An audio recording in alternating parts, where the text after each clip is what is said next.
네, 우리 하나님 말씀 구약성경 이사야 57장 1절 말씀입니다. 의인이 죽을지라도 마음에 두는 자가 없고 자비한 자들이 취하여 감을 입을지라. 또 그 의인은 화액 전에 취하여 감을 입은 줄로 깨닫는 자가 없도다. 그는 평안에 들어갔나니 무릇 정로에 행하는 자는 자기들의 침상에서 편히 쉬느니라. 2절까지 우선 봉독드렸습니다. 우리는 지금 이사야 후반기 말씀을 통해서 하나님께서 남쪽 유다 백성들을 하나님의 그 진노하심으로 그들의 어리석은 범죄를 하나님께서 간과하지 않는다. 그러나 그들의 그 범죄에 대해서 형벌을 하나님이 가하지는 않는다. 왜냐하면 하나님 이미 약속한 백성으로 이미 사랑하기로 작정을 하셨기 때문에 그들이 빗나가고 하나님을 떠나갈 때 그들을 아주 내어버려 두는 것이 아니라 반드시 때리서서 그들을 고치시고 그들을 하나님의 자녀로 깨닫게 하셔서 참으로 하나님이 그들의 아버지가 되고 여호와 되심을 다시 한번 가르쳐 주심. 이게 하나님께서 자기 백성들을 집요하게 붙드시고 고쳐내시는 하나님의 그 역사임을 우리 이사야 말씀을 통해서 지금 확인하고 있습니다. 57장 우리 말씀은 우리 지난 시간 56장 9절로부터 계속 이어지는데 마침내 백성들의 그 평강을 하나님께서 약속하시고 그것을 이루어 주시겠다 하는 말씀이 57장 전체를 통해서 드러납니다. 과정에서는 그 남쪽 유다가 하나님의 그 때리심, 하나님의 그 진노를 받고 마음의 평강을 잃어버리고 또 그 이전 죄악에 이끌린 바 되어서 이방왕을 섬겨서 마음의 평강과 안식을 얻으려고 시도했던 허탄한 시도, 그 모든 것들이 헛것으로 돌아가고 또 바알신과 이방신을 섬겨서 또 풍요함을 얻으려고 하는 그 모든 시도들이 무너지면서 그들은 많이 그 방황을 합니다. 고통을 받지만 하나님은 다시 여호와의 심을 그들에게 증명시켜 주시고 마침내 그 백성들에게 혼란을 넘어 거쳐 마음의 평강을 주시는 분, 약속하신 평강을 주시는 분이심을 57장 전체 내용이 우리들에게 그것을 가르쳐 줍니다. 이것은 장차 메시아를 통해서 죄악 가운데 시달리고 혼란을 겪고 저희들 죄의 종로를 하던 우리들에게 그리스도 안에서 참 안식과 평강을 주실 것에 대한 예표요 그림자라는 것을 우리는 알 수 있습니다. 1절로 우선 2절 한번 보십시다. 의인이 죽임을 당하지만 편히 안식을 누린다고 예언을 합니다. 그 의인이 과정에서는 죽임을 당하고 어려움을 겪지만은 마침내는 평강에 이르게 된다. 다시 해보십시다. 의인이 죽을지라도 했지 않습니까? 마음에 두는 자가 없고, 의인은 하나님의 택한 백성입니다. 성경에 나타나는 의인, 시편이나 이 선지서에 나타나는 의인은 행동에 근거한 의인이 아니라 하나님의 작정과 주권에 근거한 의인입니다. 언제나. 하나님이 의인으로 부르심, 이것이 하나님의 그 의인데, 그 택한 백성, 이런 뜻입니다. 그 택한 백성이 죽을지라도 마음에 두는 자가 없고, 그러니까 과정에서는 굉장히 그 어려움을 겪을 수가 있다는 거죠. 또 실제로 남쪽 유다 백성이 어려움을 겪는데, 자비한 자들이 취하여 감을 입을지라도 그 의인은 화액 전에 취하여 감을 입은 줄로 깨닫는 자가 없도다. 그는 평안에 들어갔나니 무릇 정로에 행하는 자는 자기들의 침상에서 편히 쉬느니라. 그래서 과정에서는 그 죽임을 당하고 또 그를 기억해 마음에 두는 자도 없을 정도로 의인이 버림을 당하는 것처럼 그렇게 느껴지지만 하나님은 자기 택한 백성들을 다시 싸매 주시고 고토로 돌아와 하나님 섬길 수 있도록 해주시는, 그래서 결국은 평강을 허락하시는 분이심을, 그 2절에 나오는 대로 그는 평강에 들어갔나니 무릇 정로에 행하는 자는, 정로, 하나님을 의지하는 길, 이런 뜻입니다. 정로는 하나님을 의지하여 하나님을 그 발견해 가는 길, 그 정로에 행하는 자는 자기들의 침상에서 편히 쉬느니라. 그 평강이 그 약속되어 있습니다. 하나님 택한 백성은. 이것이 우리의 소망이고 이것이 우리의 간절한 기도입니다.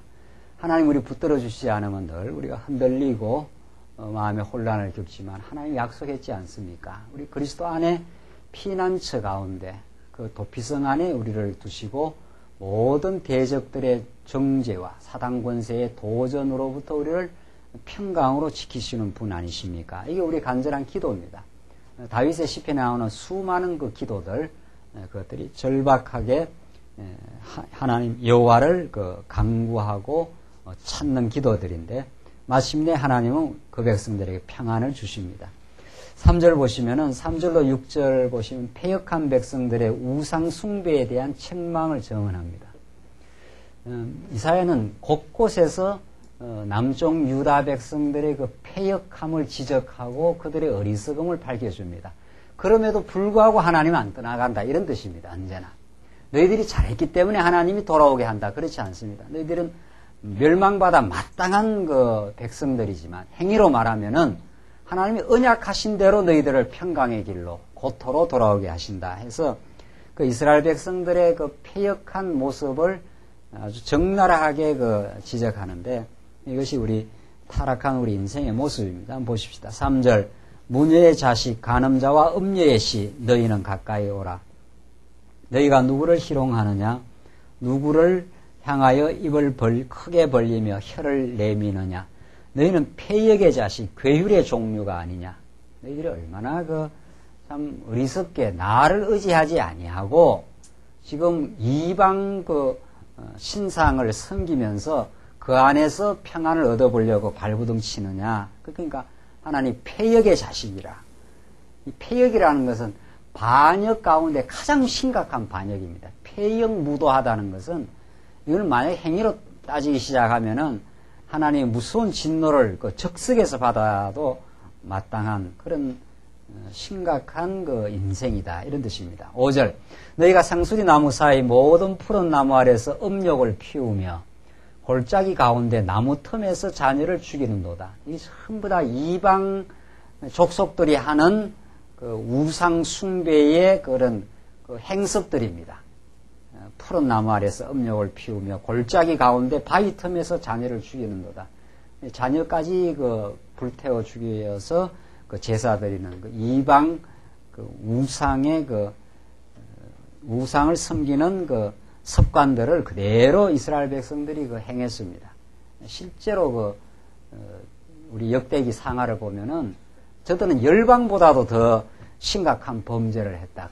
특히 므낫세 왕 같은 경우는 저들의 범죄가 더 열방보다도 더 심각했다. 이런 표현이 나와 있습니다. 6절 보시면은 골짜기 가운데 매끄러운 돌 중에 너희의 소득이 있으니 그것이 곧 너희가 제비 뽑아 얻은 것이라. 너희가 전제와 예물을 그것들에게 드리니 내가 어찌 이를 용인하겠느냐. 전제와 예물을 완전히 이방 신상 앞에다 놓고 우상 앞에다 놓고 그것을 드리니까 하나님께서 어찌 그걸 용인하겠는가. 그걸 내어버려 두면 사랑하는 게 아니라는 거죠. 그들의 행동을 하나님께서 이제 간섭하고 들어오고 매를 드시고 그들을 이제 때리시겠다. 좀 그런 뜻입니다. 57장 계속 7장 7절로 10절을 보시면은 우상과 이방왕을 의지합니다. 여기 이스라엘 백성들의 두 가지 범죄는 우상 숭배와 이방 왕을 의지하는 겁니다.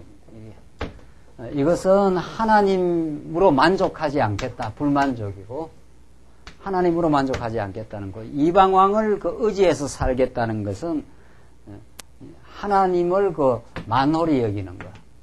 하나님이 역사의 주인이시고 하나님이 남쪽 유다를 지키시는 분인데 이방 왕한테 가서 자기들의 안전 보장을 찾겠다 하는 이 두 가지가 이스라엘 백성들의 가장 심각한 범죄였습니다. 한번 봅시다. 그 범죄의 모습을. 7절 내가 높고 높은 산에서 내 침상을 베풀었고 내가 또 그리로 올라가서 제사를 드렸으며 이건 우상입니다. 내가 또 내 기념표를 문과 문설주 뒤에 두었으며 내가 나를 배반하고 다른 자를 위하여 몸을 드러내고 올라가서 내 침상을 넓히며 그들과 언약하고 또 그들의 침상을 사랑하여 그 처소를 예비하였으며 하나님께서 이거 못 보겠다 이런 뜻이죠. 하나님 영원한 남편 되시는 유일한 남편 되시는 여호와 하나님을 떠나서 완전히 영적 간음을 지금 하는 거죠. 영적 간음을 하는 모습을 이렇게 지금 문학적으로 그려내고 있습니다.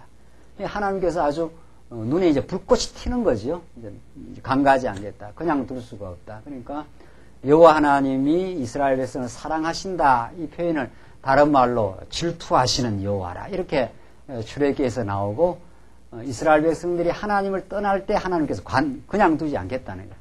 가장 강렬한 그 사랑의 표현을 그 질투의 방식으로 여호와 하나님 외에 다른 걸 더 사랑할 때 하나님께서 그냥 두지 않겠다. 이런 표현입니다. 그래서 우리 삶이 고달플 때는 바로 그때입니다. 우리 예수 믿는 사람이 고달플 때는 여호와 하나님을 만을 우리가 사랑하고 그 품 안에서 우리가 살아야 되는 우리 하나님 택한 백성이 이제 여호와 하나님을 떠나서 세상을 더 사랑하고 물질을 더 사랑하고 자기 인기를 더 사랑하고 권력을 사랑할 때 하나님이 간섭하겠다 이런 뜻이죠. 그냥 내버려 두지 않는다.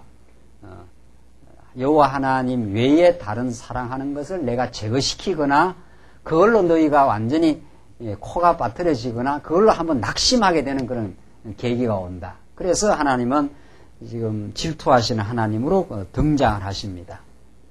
9절 보시면 내가 기름을 가지고 몰렉에게 나아가되 이 몰렉은 그 히브리어로 라말렉인데 왕입니다. 왕에게 나아가며 이방 왕한테 가서 기름을 가지고 간 거니까 살려달라 하신 그런 뜻이죠. 이방 왕을 이용해서 자기들의 안전 보장을 지금 찾겠다 하신 그런 뜻입니다. 향품을 더욱 더하였으며 온갖 이방 왕한테 가서 아부를 하고 그 힘을 빌어 가지고 자기들의 생존을 유지하려고 하는 시도 이런 뜻입니다. 내가 또 사신을 원방에 보내고 먼 원방에다가 사신을 보내 가지고 자기들을 살려달라. 그 아하스 왕 때 아주 그랬지 않았어요? 아수르한테 가서 우리가 이렇게 위기에 처했으니까 살려달라. 또 애굽한테 달려가서 살려달라. 그걸 이사야 선지자는 아주 그 강경한 의조로 질책을 하고 책망을 했어요. 너희가 애굽에 가서 살려달라 해서 애굽이 너희들을 살려줄 그 대상이 되느냐? 그것이 이사야 선지자의 그 강력한 그 의조입니다. 10절 보시면 내가 길이 멀어서 피곤할지라도 헛되다 아니하면 내 힘이 소성되었으므로 쇠약하여 가지 아니함이라. 그러니까 그 원방까지도 먼 길도 가서 아주 찾아가서도 우리를 살려달라 하는 그런 그 허탄한 모습, 이방 왕을 의지하는 하나님을 만홀히 여기는 그런 모습을 지금 이사야 기자가 지금 밝히고 있습니다.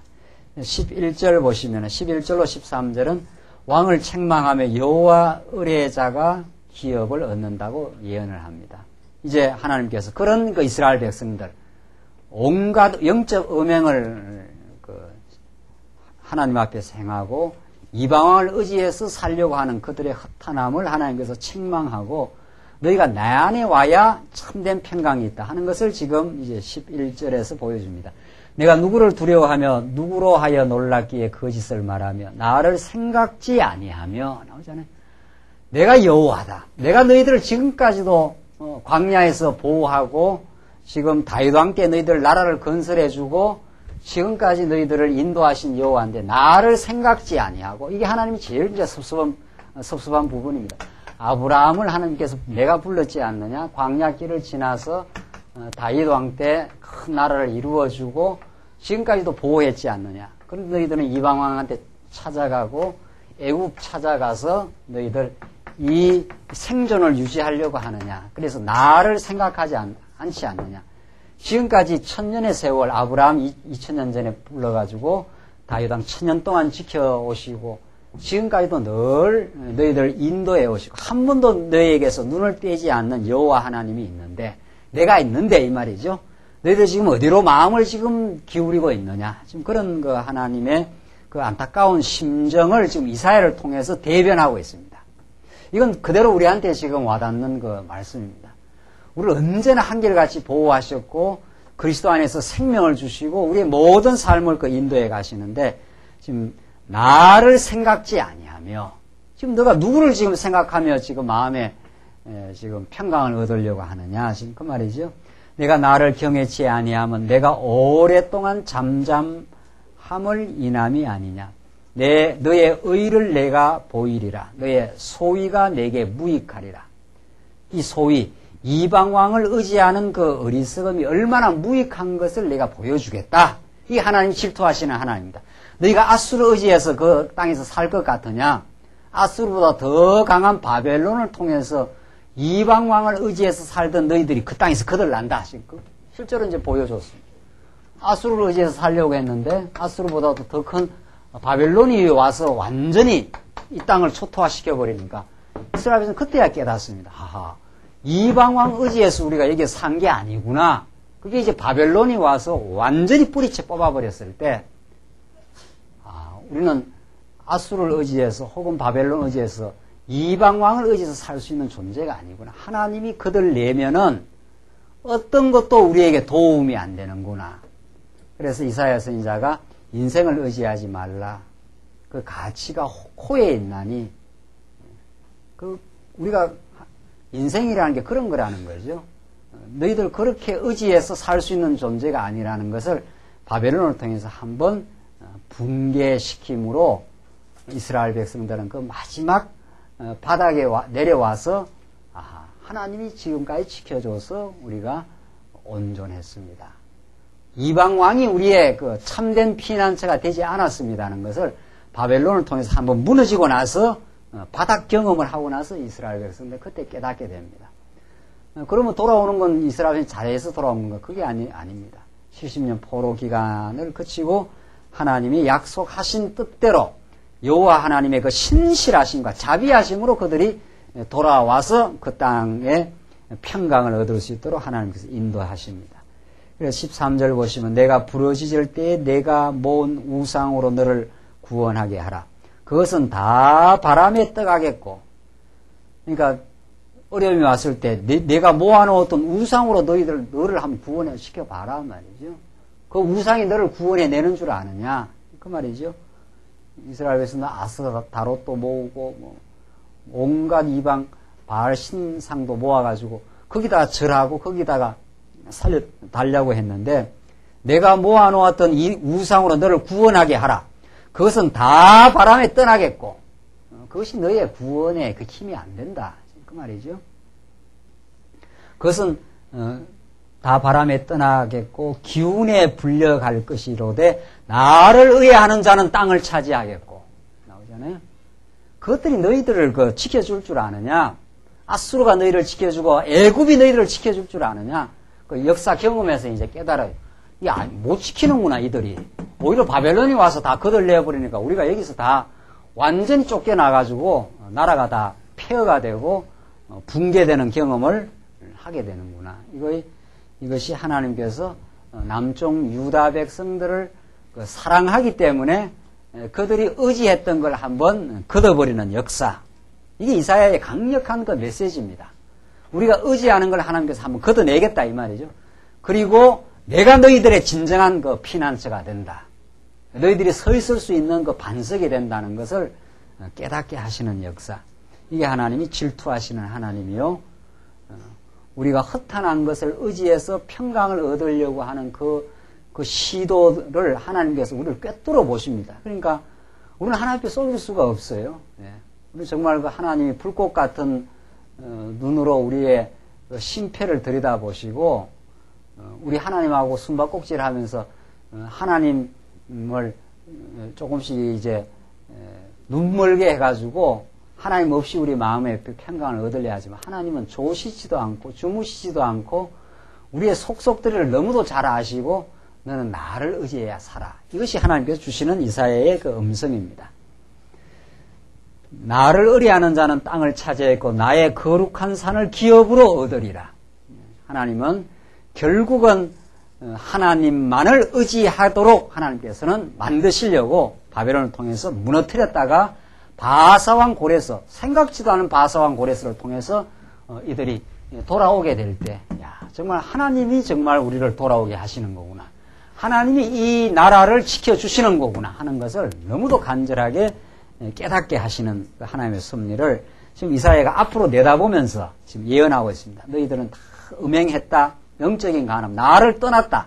이방왕을 너희들이 의지하고 원방까지 사신을 보내가지고 살려달라고 했는데 그게 너희들을 살려주지 않아. 내가 너희들을 지켜왔고 인도해왔어. 이런 그 메시지가 지금 이사야서에 계속 지금 떨어지는 말씀입니다. 14절 계속 보십시다. 14절로 21절은 택한 백성은 평강이 있고 대적은 요동할 것을 예언합니다. 이스라엘 백성을 그렇게 강력하게 밀고 돌았던 아수르나 바벨론 이런 대적들은 결국은 요동하고 하나님의 택한 백성은 과정에서는 많이 흔들리고 나라가 한번 뿌리채 뽑혀가지고 완전히 패망한 것처럼 보였지만은 그 백성들은 다시 꺼져가는 등불을 하나님께서 마저 끄지 않으시는 하나님의 신실하심과 자비하심 때문에 그 나라가 다시 회복되는 역사. 이것을 지금 14절로부터 보여줍니다. 한번 보십시다. 장차 말하기를 도두고 길을 수축하여 내 백성의 길에서 거치는 것을 제하여 버리라 하리라. 하나님께서 내 백성들이 돌아올 길을 다 도두어 가지고 이제 돌아올 수 없다고 생각한 그 길을 이제 돌아오도록 하나님께서 인도해 주신다. 15절 지존무상하며 가장 지극히 높으시고 정말 영원하며 무상하며니까 그리고 영원히 거하며 거룩하다 이름하는 자가 이같이 말씀하시되 내가 높고 거룩한 곳에 거하며 또한 통회하고 마음이 겸손한 자와 함께 거하나니. 결국은 하나님께서 이스라엘 백성들 자기들의 범죄를 깨닫고 어떻게 하도록 만듭니까? 통회하고 마음이 겸손한 자와 함께 거하나니. 이게 아주 교만한 거죠. 이게 범죄하는 거. 우상을 의지해서 내가 만족을 얻겠다. 하나님만을 의지하는 게 아닌 그런 그 어리석은 마음이 통회 자복하는 마음. 이게 하나님께서 우리를 그 하나님 자녀로 만드시는 과정입니다. 의에 줄이고 목마른 자 복이 있나니 애통하는 자 복이 있나니 그가 위로함을 받을 것이며. 이게 하나님 앞에서 우리가 참 하나님 몰라보고 우리가 너무도 교만했습니다. 하나님이 우리를 얼마나 자비하게 붙드시고 인도했는데도 우리는 그것으로 만족하지 못하고 그걸 깨닫는 그 철이 들지 않았고 우리는 늘 세상을 의지해서 우리가 살려고 했습니다. 이런 그 통에 자복하는 마음, 이게 가장 그 복된 마음입니다. 그러니까 우리 하나님 기도할 때마다 지난 주일 이후 우리 일주일 동안도 하나님 많이 우리 떠나갔고 정말 하나님보다도 세상으로 우리가 뽐내려고 시도하고 어리석게 살아온 적이 참 많았습니다. 이건 정말 그 복된 마음입니다. 그런 마음을 하나님께서 가까이 해주시고 그 애통하고 마음이 상한 자에게 하나님께서 우리를 가까이 해주신다. 그런 마음입니다. 우리 하나님의 자녀는 언제나 그런 그 통회하고 하나님 앞에 자복하는 그런 복된 마음을 거쳐서 하나님의 새로운 그 위로를 받게 되어 있습니다. 이게 정말 하나님의 넘치는 은혜를 새롭게 깨닫는 그 과정이요. 하나님은 우리의 어리석은 범죄를 거치고 통회를 거쳐서 주 앞에 나오도록 하시는 그 새로운 그 변화의 과정은 진정한 통회와 자복 없이 인생은 그 변하지 않습니다. 어떤 경우에도. 그러니까 우리가 한 단계 한 단계 우리 오전 시간에도 한 단계 한 단계 이렇게 성장해 가는 과정은 반드시 이 과정을 넘어갈 때 꼭 이 통회하고 자복하는 과정이 있습니다. 한 단계 성숙했을 때는 우리는 굉장히 성숙한 것 같고 내가 모든 걸 아는 것 같습니다. 고린도 교회가 그런 상황 아닙니까? 처음으로 그 바울로부터 말씀을 들으니까 우상제물은 아무것도 아니야. 이런 굉장한 그 자고한 마음이 들어갑니다. 그게 또 진리를 다 깨달은 걸로 그렇게 생각을 합니다. 우리 그 초등학교 우리 옛날에는 국민학교 다닐 때 6학년 때는 제가 자주 드는 비유입니다만 6학년 때 되면 다 큰 것 같지 않아요? 근데 중학교 들어가면 갑자기 작아져요. 6학년 때는 자기가 1학년하고 자기보다 어린 애들만 보니까 굉장히 그 어른스럽고 큰 것 같단 말이에요. 중학교 딱 올라가면 갑자기 왜소해져요. 왜냐하면 2학년, 3학년들은 덩치가 크거든요. 우리 신앙생활이 날마다 그렇습니다. 우리가 날로 새롭다는 것은 다 자라지 않았습니다, 우리가. 이 말씀 운동에서 이 놀라운 말씀 창세부터 계시록까지 막 이론적으로 다 우리 지난 그 남전도에 가서도 우리 성도님 한 분, 막 이론 처음부터 창세부터 계시록에 다 듣고 나면 막 천하를 다 꿰뚫을 것 같이요. 모든 걸 하나님께서 작정하시고 언약하시고 이루지 않는 것이 없다. 그 이론적으로 다 깨닫는 것 같아도 또 실제에 봉착하면 실제 교육이 또 있습니다. 그 실전 교육이 있어요. 실전 교육이. 그 실전 교육을 거치면은 참 우리는 끝없이 성장해 가는구나 하는 걸 깨닫습니다. 그래서 다 아는 것 같아도 다시 실전에서 겪고 나면은 우리가 더 성장할 지금 계기가 우리 앞에 놓여져 있구나. 이러면서 우리가 이 정도 안 것 가지고 굉장히 많이 자고한 것이 한 단계 올라가면 아이쿠 하나님 이렇게 되어 있습니다. 통회하게 되어 있습니다. 하나님 내가 깨달은 것이 지금 끝없는 하나님의 청량할 수 없는 은혜를 지금 깨달아 가는데 우리가 많이 아는 걸로 착각하며 살았습니다. 이런 자기를 새롭게 돌아다보는 그런 아주 복된 시간이 있습니다. 그게 우리 성도의 특권입니다.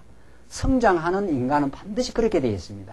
성장하지 않으면 자기가 최고인 줄 알고 그냥 끝나요. 여기서 끝난다고요. 성장하고 나면 돌이켜보면은 반드시 내가 안 하나님이 다가 아니었습니다. 이걸 성경은 회개라 그런다는 거 아니에요? 회개라는 성경에서 메타노이아. 메타라는 말은 지나고 나서 알게 됩니다. 이런 뜻이거든요. 이거 굉장히 중요한 말입니다. 성경에서. 한 단계 이렇게 성숙하고 나면은 참 내가 어리석었습니다. 이게 이제 어리석은 자기가 이제 보이는 단계입니다. 그 성장을 안 하면 안 보입니다. 자기가 최고인 줄 알아요. 어린애들이 언제나 자기가 최고인 줄 알지 않아요? 초등학교에 있으면 자기가 언제나 최고인 줄 알아요. 중학교면 올라가 보십시오. 다 이렇게 갑자기 줄어드는 것 같고, 아이고, 내보다 훨씬 큰 형들이 있구나. 이렇게 되어 있습니다. 그러니까 소속도 어디에 소속하느냐에 따라서 달라진다는 거죠. 맨날 어린애 같은 아이들하고 놀면 자기가 굉장히 큰 사람처럼 그렇게 느껴지잖아요. 제대로 된 신앙의 성장의 과정을 가는 사람들하고 맞부딪혀보고 같이 신앙생활도 해보고 야 이거 아니구나. 이 정도가 이렇게 다가 아니구나. 그게 성경에서 사도 바울의 그 모습이고 그렇습니다. 하나님께서 사도 바울도 하루아침에 큰 것이 아니고 사도 바울의 그 깊이 있는 신앙 세계로 인도하신 하나님. 자기 권한이 다 있지만은 그 권한을 절제할 줄 알고 다 쓰지 않는 그런 경지, 그런 세계. 우리는 맨날 자기 권한이 있으면 다 쓰려고 하고 더 못 가져서 안달이고 불만족하는 우리의 삶이 있다면은 사도 바울의 모습을 하나님께서 그렇게 보여주신 거예요. 비천에 처하나 풍요에 처하나 일체의 삶의 비결을 깨달았노라. 내게 능력 주시는 자 안에서 모든 것을 할 수 있다. 이런 그 사도 바울의 모습을 하나님께서 보여주심으로 신앙의 경지라는 것이 정말 그 대단한 경지가 우리 앞에 놓여져 있구나. 이걸 우리가 깨달아가면서 참 깊이 있는 그 말씀을 우리가 지금 터득해 가고 있는 중입니다. 그래서 하나님께서 통역해 하시고 자기를 돌아봐. 참 내가 어리석었다. 이 아수를 내가 이들을 내가 의지해서 내가 생존을 유지하려고 했구나. 이런 그 깨달음을 우리가 얻고 우리가 돌이키게 되어 있습니다. 우리 지난날이 잘했다고 생각하는 사람은 그 자리에 있다고 생각하십시오. 지난날이 참 이렇게 돌이켜보면은 참 부족했다. 그때는 정말 그게 다인 줄 알았는데 그게 다가 아니었구나. 이런 느낌. 그게 우리 광야교회가 크고 있다는 증거입니다. 그 느낌이 안 들면은 지금 자기가 정체되어 있다고 이렇게 봐야 됩니다. 틀림없습니다. 지난날의 어리석음이 자꾸 보이는 건 자기가 지혜로 가고 있다는 아주 깊이 있는 세계로 가고 있다는 그 증거라는 것을 오늘 본문이 가르쳐 줍니다. 그래서 통의하고 마음이 겸손한 자와 함께 거하나니 이는 겸손한 자의 영을 소성케 하며 그걸 하나님 앞에 납작 엎드러진 거죠. 그런 자를 하나님께서 소성케 하신다는 거죠. 통의하는 자의 마음을 소성케 하려 함이라. 하나님께서 애통하는 그 심령을 다시 소성케 해서 새 힘을 가지고 이제 하나님 앞에 나아가도록 하나님만 의지하는 인생으로 지금 만들어가는 과정입니다. 16절 아주 재미있는 표현이 나오는데 내가 영구히는 다투지 아니하며 내가 장구히는 노하지 아니할 것은 나의 지은 그 영과 혼이 내 앞에서 곤비할까 함이니라. 하나님이 우리하고 영원히 싸워버리면은 우리가 견뎌내지를 못하잖아요. 하나님 계속 질투를 해버리면은 우리는 아주 거기서 견뎌내지를 못합니다. 그러니까 하나님께서 너희하고 싸우지만은 영원히 싸우지는 않겠다. 하나님이 싸운다는 표현은 이스라엘 백성들의 어리석음을 깨우쳐 주겠다. 지금 그런 뜻이거든요. 내하고 한번 와서 이사야 그 앞에서도 계속 그런 말씀이 나오지 않았어요? 여호와께서 말씀하시되 오라 우리가 서로 변론하자. 내 죄가 주홍 같을지라도 눈과 같이 희어질 것이며. 하나님은 우리하고 대화하고 싶다. 그런 뜻입니다. 우리 자녀가 삐뚤어져 나가면은 불러가고 한번 대화해보자. 네가 지금 뭐 하고 있느냐? 뭐 이렇게 자꾸 이렇게 하려고 부모가 자녀하고 지금 가르쳐주고 깨닫게 해주려고 하듯이 하나님은 우리를 간섭하시는데 영구히 다투지는 않겠다. 우리 하나님께서 계속 그냥 죄값대로 물어서 죄를 징책하신다면 우리가 남아날 데가 없다는 거죠. 그래서 하나님께서 깨닫게 할 만큼만 때리고 다시 그 화를 진노를 거두겠다 이런 뜻입니다. 그래서 내가 장구인은 노하지 아니할 것이 그것은 나의 지은 그 영과 혼이 내 앞에서 곤비할까 함이라. 하나님께서 70년만 때려야 되지 때리시고 포로 삼아야 되지 71년쯤 넘어가면 이제 이스라엘 백성들 이제 완전히 거꾸로진다는 거죠. 훈련시킬 만큼만 훈련시키고 너무 곤비하지 않도록 하나님께서 새 힘을 주시고 교육의 시간이 끝나면 다시 회복의 역사가 있게 되어 있습니다. 이게 하나님께서 약속된 프로그램입니다. 우리를 이 땅에서 아주 곤비하게 해서 아주 그냥 쓰러뜨리려고 하나님께서 때리지 않습니다. 부모가 그 자식의 상태를 봐가면서 때린다는 거죠. 너무 어리면 조그만한 그 맴매로 때리고 말이죠. 조금 더 크면 약간 큰 몽둥이로 때리고 더 크면은 이제 막 아주 센 걸로 때리지만은 그거 적당하게 봐가며 때립니다. 하나님께서. 하나님께서 그렇게 세심하게 우리를 다루시고 우리를 깨닫게 하시지 영원히 다투거나 우리하고 아주 장구히 하나님께서 노를 만약에 바라시면 여러분 제가 견딜 재간이 없습니다. 그래서 하나님께서 그렇게 세심하게 하나님 하시고 우리의 영혼이 그 앞에서 아주 곤비하지 않도록 다시 새로운 힘을 얻어서 소성할 수 있도록 하나님께서 적당하게 때리시고 다시 성장시키시고 다시 성장시켜서 강건하게 살아가다 한 단계 더 성장시키려면 다시 하나님께서 우리를 교육시켜 나가시는 하나님의 그 자비로운 손길이 언제나 우리와 함께 하십니다. 17절 보시면은 계속 그의 탐심의 죄악을 인하여 내가 노하여 그를 쳤으며 하나님이 그 이스라엘 백성들의 탐심의 죄악을 인하여 하나님이 내가 노하여 그를 쳤다고 합니다. 또 내 얼굴을 가리우고 노하였으나 그가 오히려 패역하여 자기 마음의 길로 행하였도다. 때려도 이스라엘 백성은 계속 멀리 간 적이 있지 않았어요? 계속 멀리 간 적이 있습니다. 18절 내가 그 길을 보았은즉 그를 뭐라고 했습니까? 고쳐줄 것이라. 하나님이 고쳐내겠다. 아무도 우리 영혼을 고치지 못합니다. 하나님의 능력의 손길, 그 사랑의 손길만이 우리를 고치시고 하나님이 지체를 통해서 말씀을 깨닫게 하시고 위로하게 해서 우리를 고치십니다. 이게 이제 교회입니다. 그러니까 교회는 그러니까 집단 치유의 능력이 있습니다. 교회라는 게. 그러니까 하나님이 하시는 일인데 하나님께서 턱 등장해서 그냥 하시는 게 아니라 하나님께서 우리의 지체들의 사랑의 손길과 위로와 사랑의 권면을 통해서 하십니다. 그러니까 교회 생활이라는 게 그렇게 중요합니다. 사실은. 제가 지금 여러 차례 이렇게 우리 성도님들 확인하는데 오랫동안 교회 생활을 못하는 분들 제가 가끔 이제 전화를 하거든요. 뭐 잘 나오시는 분들은 내가 전화를 잘 안 해요. 전화할 시간이 너무도 없으니까. 워낙 성도님들 많아지고 제가 이야기 전화하기가 그렇게 쉽지 않아요. 그래 오래 못 나오시는 분, 마음이 많이 힘든 분에게 전화를 합니다. 너무 오래 방학하면 힘들어집니다, 성도님. 이제 다른 생각 많이 접으시고 내가 이래서 이 모양으로 교회에 나가겠냐 이렇게 많이 그 낙심한 성도님들이 우리 주변에 있습니다. 이 장기 방학자들 있지 않아요? 장기 방학자들 참 그런 분들 안타까워요. 이번에도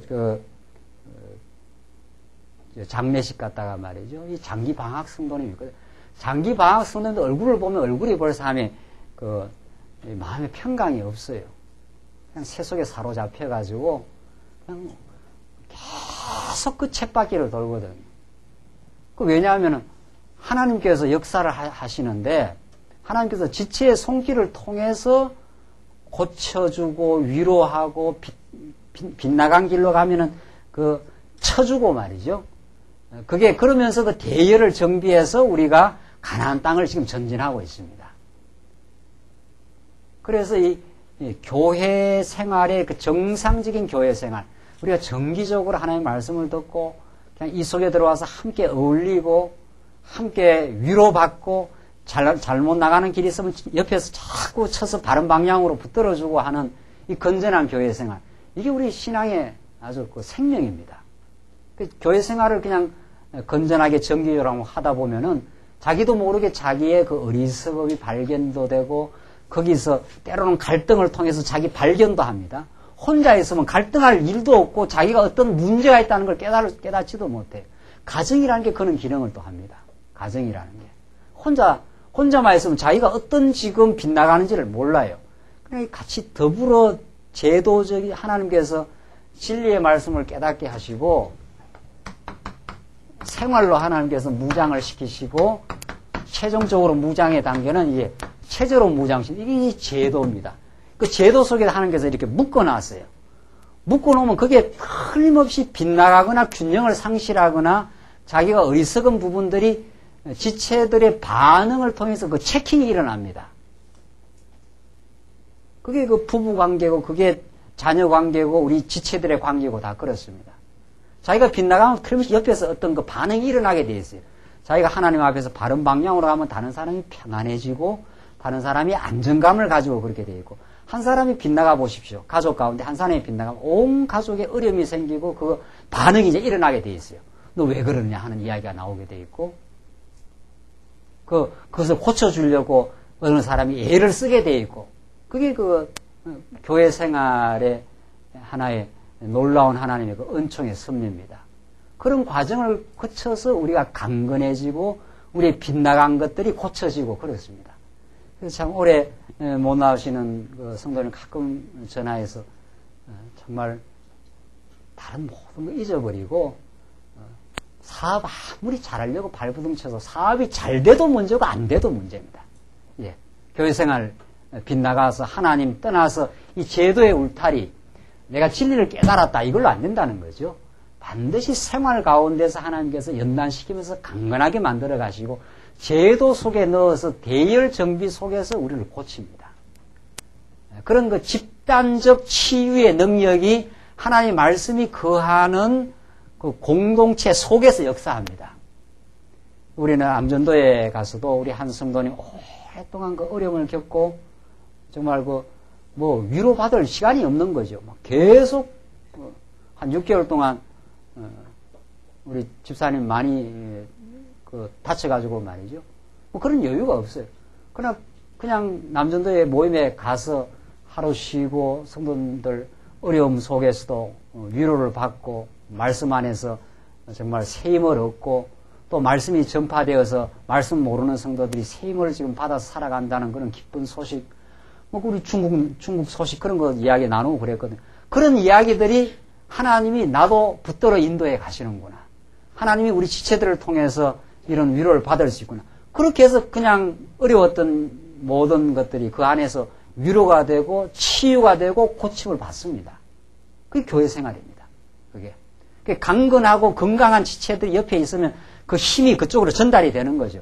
그런데 이제 약한 지체, 병든 지체가 많으면 전체가 이제 병들어질 수도 있는 거죠. 그래서 하나님의 말씀이 역사하면은 그렇게 좀 힘들고 어렵더라도 그 서로서로의 사귐 속에서 하나님이 역사하시는 그함이 있고 우리의 영혼을 강건케 하시고 고쳐내는 역사.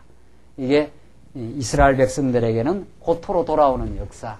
돌아와서 고쳐주시고 돌아와서 함께 성전을 다시 지음으로 새로운 하나님 앞으로 나아가는 역사. 이것이 이스라엘 백성들의 역사였고 오늘 본문이 내가 그 길을 보았은즉 그를 고쳐줄 것이라 하는 하나님의 그 치유의 역사입니다. 내가 병을 주고 내가 병을 고쳐낸다, 이런 뜻입니다. 이스라엘 백성들 이미 모세를 통해서 너희들이 나를 떠나갈 것이라, 너희들 배부르고 살찌면 나를 떠나가게 될 것이라, 이게 이제 병이 든다 이 말이거든요. 나를 떠나서 이방 왕한테 가서 살려달라고 너희들이 그러면서 그것이 진짜 안전보장이 되겠느냐? 그러나 너희들을 아주 하나님께서 버려두시지 않는다. 내가 다시 70년이 차면은 너희들을 고토로 돌아와서 너희들의 병든 영혼을 다시 고쳐주고 하나님이 여호와였습니다.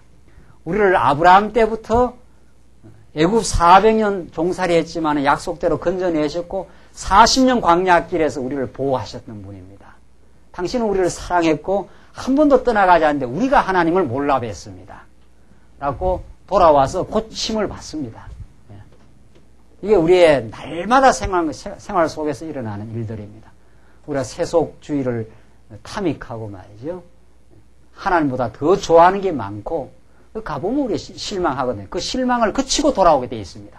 절망을 한번 그치고 돌아오게 되어 있어요. 하나님은 그렇게 교육을 시키면서 우리 하나님이 최고입니다. 그리스도만이 우리의 영원한 소망이요 그 안에 참 평강이 있습니다. 당신이 우리를 지금까지도 지켜왔습니다. 이런 그 터득은 내가 지금 가치를 두는 세상 일들, 내가 가치를 두는 자녀들, 내가 가치를 두는 이 물질들, 내가 거기다가 목숨을 걸고 있는 것들을 하나님께서 한번 내 뜻대로 안 되게 하시고 하나님께서 회복을 시킨다는 거죠. 그래서 그리스도만이 우리의 목적이고 다른 모든 것들이 그를 배워가는 하나님의 적당한 교육의 자료였습니다.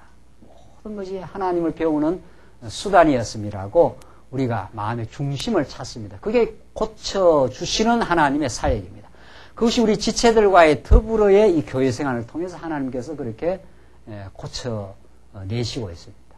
이게 우리가 지금 이 땅에서 신령한 교회를 통해서 우리가 정말 하나님의 은혜를 지금 경험하고 있는 우리 실제 생활들입니다.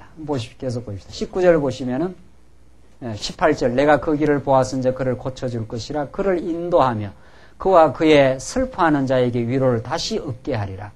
입술의 열매를 짓는 나 여호와가 말하노라. 먼 데 있는 자에게든지 가까운 데 있는 자에게든지 평강이 있을지어다. 평강이 있을지어다. 내가 그를 뭐라 했습니까? 고치리라 하셨느니라.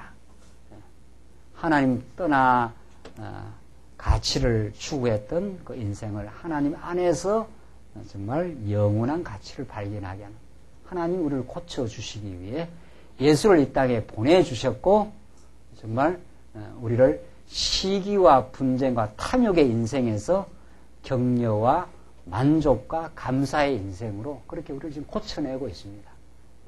여러분과 저의 마음속에 감사가 넘치면 우리가 많이 영원히 고침을 받은 상태입니다.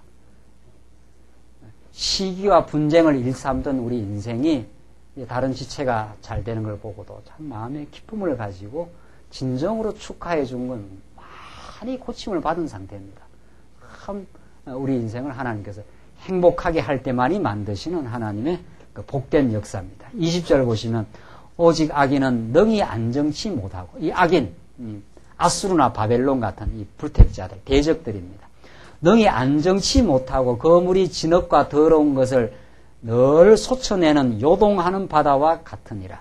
내 하나님의 말씀에 악인에게는 평강이 없다 하였느니라. 보십시오. 남쪽 유다는 막 방황도 하고 과정에서는 또 70년 포로도 잡혀가기도 하고 그러니까 이 악인들의 눈에 이 대적자들의 눈에 너들은 이렇게 방황하고 망했지 않았느냐 이 조롱을 했지 않아요 대적자들이. 그러나 나중에 보면 그렇지 않아요? 이스라엘 백성은 다시 바벨론으로 돌아와서 고토로 돌아와서 마음의 평강을 얻습니다. 이들은 안 망합니다 절대로. 그러나 아수르도 망했고 한때 덕세했지만 아수르도 망하고 바벨론도 망하고 누구도 망합니까? 바사도 망하고 헬라도 망하고 로마도 망하고 이렇게 이 5대 강대국 안 망한 나라가 없어요. 안 망한 나라가. 이들은 강하고 아주 강한 힘을 가지고 있어 안 망할 것 같았던 이 대적들은 다 요동치게 돼 있다. 한 시대를 풍미하다가는 다 사라진다. 남쪽 유다는 막 비틀거리고 과정에서는 뿌리채 한번 뽑히고 이들이 어떻게 돌아올 수 있을까?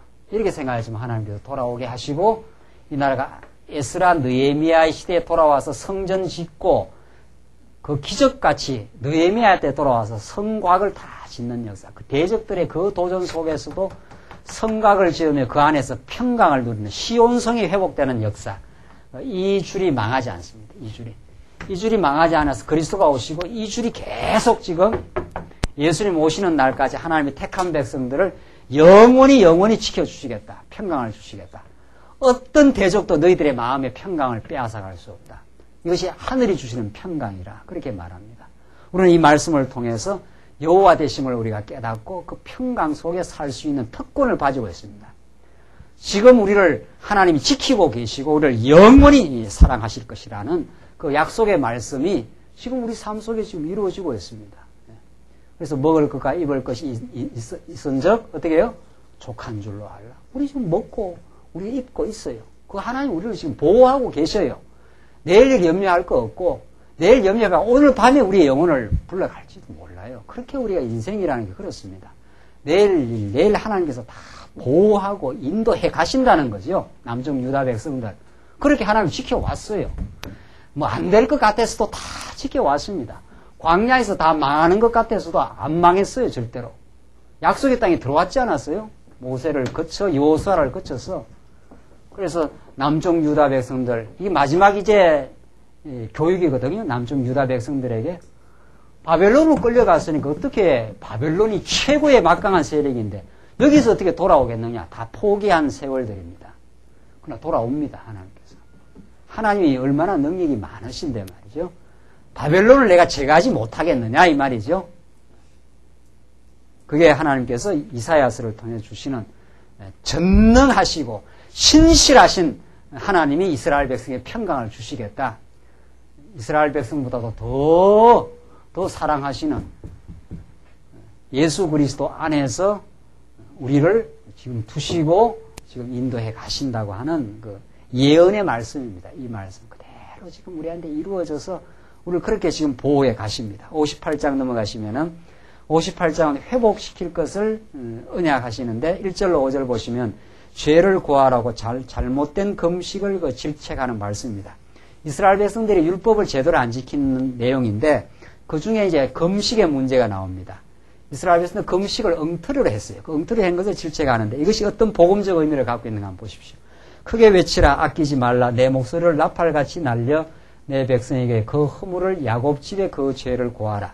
그들이 날마다 나를 찾아 나의 길 알기를 즐거워함이 마치 의를 행하여 그 하나님의 규례를 폐하지 아니하는 나라 같아서 의로운 판단을 내게 구하며 하나님과 가까이 하기를 즐겨하며 이러기를 우리가 금식하되 주께서 보지 아니하심은 어찌 미오며 우리가 마음을 괴롭게 하되 주께서 알아주지 아니하심은 어찌 미니까 하느니라. 보라 너희가 금식하는 날에 오락을 찾아 얻으며 온갖 일을 시키는도다. 이 금식은 하긴 하는데 금식은 이스라엘 백성들에게 율법의 한 내용입니다. 마음을 괴롭게 하고 너희들이 범죄했을 때 금식과 마음이 괴롭게 한다는 것이 뜻이 똑같은 뜻인데 금식할 때는 마음을 괴롭게 해야 되는데 이 친구들은 이 유다 백성들이 금식을 한다 하면서 오락을 찾아 얻으며 온갖 일을 시키며 그 금식할 때는 철저하게 안식일을 지켜야 되고 안식일 날 금식하고 마음을 괴롭게 해야 됩니다. 이스라엘 백성 이게 율법의 한 내용입니다. 이게 지금 우리한테 지금 적용되는 게 아니라 직접적으로 구약 시대 때 하나님께서 모세에게 준 하나의 그 율법 중에 금식하는 날이 있는데 이건 그날은 아무 일을 하면 안 되는데 일을 하면 안 되고 오락은 이게 기뻐하는 거 아닙니까? 마음을 이렇게 흠겹게 하는 거. 이때 오락이란 건 마음을 즐거이 한다 이런 뜻입니다. 그런 거 하면 안 되죠. 왜냐하면 이스라엘 백성들이 범죄했을 때 범죄의 그 고통을 이런 금식의 방식으로 치르게 하는 하나님의 율법의 한 내용입니다. 범죄하면 이 괴로움을 겪게 된다. 지금 이걸 깨닫게 하는 하나의 내용인데 이 율법을 제대로 안 지킨 거죠. 범죄하고도 마음의 즐거움을 아까 우리 집사님 나와서 빗나가고도 뭐 즐거워했다는 거 있잖아요. 예. 그 진리를 떠나서 즐거워하는 건 그 신령한 즐거움이 아닙니다. 신령한 즐거움이 아닙니다. 그건 자기 육체의 그 쾌락인 거죠. 자기한테 그 예수 믿고 잘 먹고 잘 산다니까 그래서 좋은 거 아니에요? 지금 모여서 지금 진리 밖에서 예수 믿고 막 열심히 내고 하는 건 말이죠. 그 신령한 즐거움이 아니에요. 이렇게 하면 내한테 좋아진다 이런 거죠. 이 세속적으로 좋아진다. 그건 하나님이 허락하신 신령한 복이 아닙니다. 신령한 약속이에요. 그러나 그렇게 안 되면 그때부터 괴롭고 그게 끌려다니는 거죠. 실제로. 하나님이 허락하시는 건 이제 참으로 신령한 복음입니다. 환경과 무관하게, 환경에 때로는 어려움이 와도 유지되는 복. 그게 사도 바울이 간직했던 복입니다. 사도 바울 하나님께서 옥중에 일어났는데도 마음에 기쁨이 있어요. 말씀이 너희들이 나의 육체를 이 옥에다 가두지만 내 마음은 매이지 아니하며, 이 바울이 누렸던 신령한 복입니다. 자, 그러니까 이스라엘 백성들 범죄했을 때는 마음의 괴로움을 겪어라 이런 뜻입니다. 자, 이건 율법의 한 내용입니다. 율법에. 이것은 장차 오실 메시아 사건에 대한 놀라운 복음의 메시지입니다. 범죄하면 반드시 괴로움을 겪게 되어 있는데 그 괴로움을 장차 이제 메시아가 다 이제 담당할 것에 대한 복음의 내용인데, 이스라엘 백성들은 지금 금식을 하면서 오락을 찾아 즐기고 온갖 일을 시키면서 그 제대로 하질 않는 거죠. 4절. 보라, 너희가 금식하면서 다투며 싸우며 악한 주먹으로 치는도다. 너희의 오늘 금식하는 것은 너희 목소리로 상달게 하려는 것이 아니라 이것이 어찌 나의 기뻐하는 금식이 되겠으며 이것이 어찌 사람이 그 마음을 괴롭게 하는 날이 되겠느냐. 이 금식하는 날 마음을 괴롭혀야 하나님의 뜻대로 하는 금식이 되는데 그걸 안 한다는 거죠. 마음을 괴롭히지 않고 오락 즐기고 자기들 마음대로 한다는 거죠. 그래서 그 머리를 갈대같이 숙이고 굵은 배와 재를 펴는 것을 어찌 금식이라 하겠으며 여호와께 연락될 날이라 하겠느냐. 6절 나옵니다. 나의 기뻐하는 금식은 뭐라고 했습니까? 흉악의 결박을 풀어주며 멍에의 줄을 끌어주며 압제당하는 자를 자유케 하며 모든 멍에를 꺾는 것이 아니겠느냐. 이 참 놀라운 복음입니다. 이거. 그러니까 정말 하나님이 기뻐하는 금식은 죄의 그 대가를 치르는 거죠. 괴롭게 하는 거니까. 괴롭히는 거니까. 그 죄를 지으면 죄값을 이제 치른다 이런 뜻입니다. 그게 그 구약에 나오는 그 금식의 그 내용. 그게 하나님이 정말 기뻐하는 금식입니다. 그대로 죄값을 치르는 거니까. 근데 이스라엘 백성들이 금식하는 날 온갖 일도 시키고 또 오락도 즐기면서 금식을 금식답게 그 치르지 않는 걸 말합니다. 그러니까 너희들은 내가 기뻐하는 지금 금식도 안 해.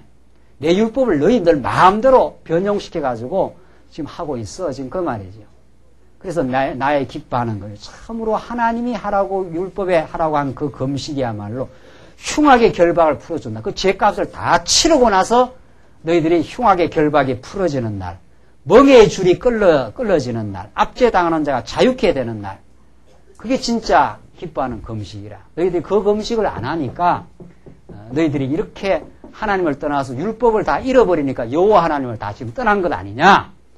이렇게 이사야가 말하는 이 기뻐하는 금식은 이스라엘 백성들이 행치 못했습니다. 결국은 율법을 제대로 못 지킨 거죠. 이 못 지킨 율법을 누가 지켜주겠다는 거예요? 장차 오실 메시아가 십자가 위에서 완전한 금식을 치릅니다. 십자가 위에서 아무것도 먹지도 않아요.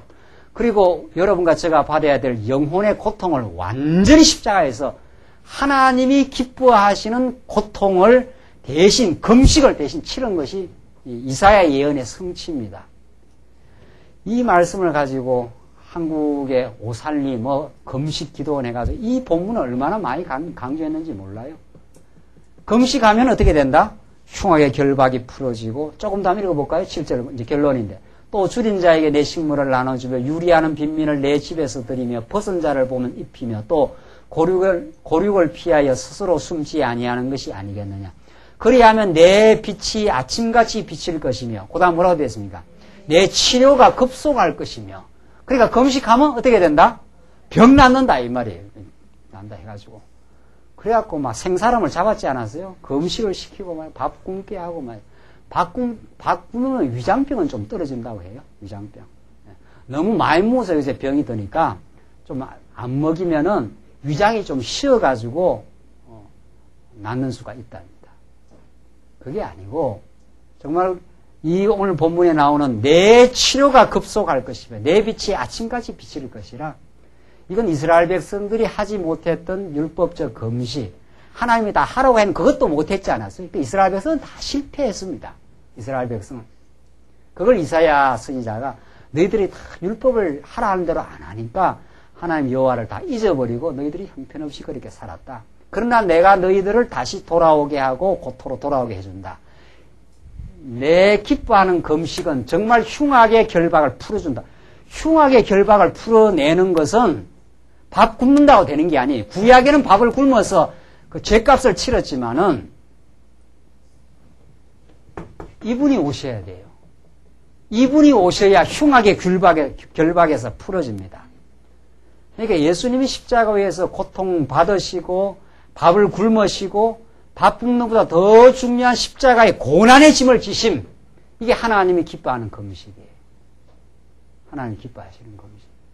이것이야말로 압제당하는, 죄악의 압제를 당했던 우리를 자유케 한 복음이요, 우리의 치료를 급속하게 만듭니다. 우리를 치료하시는 분이에요.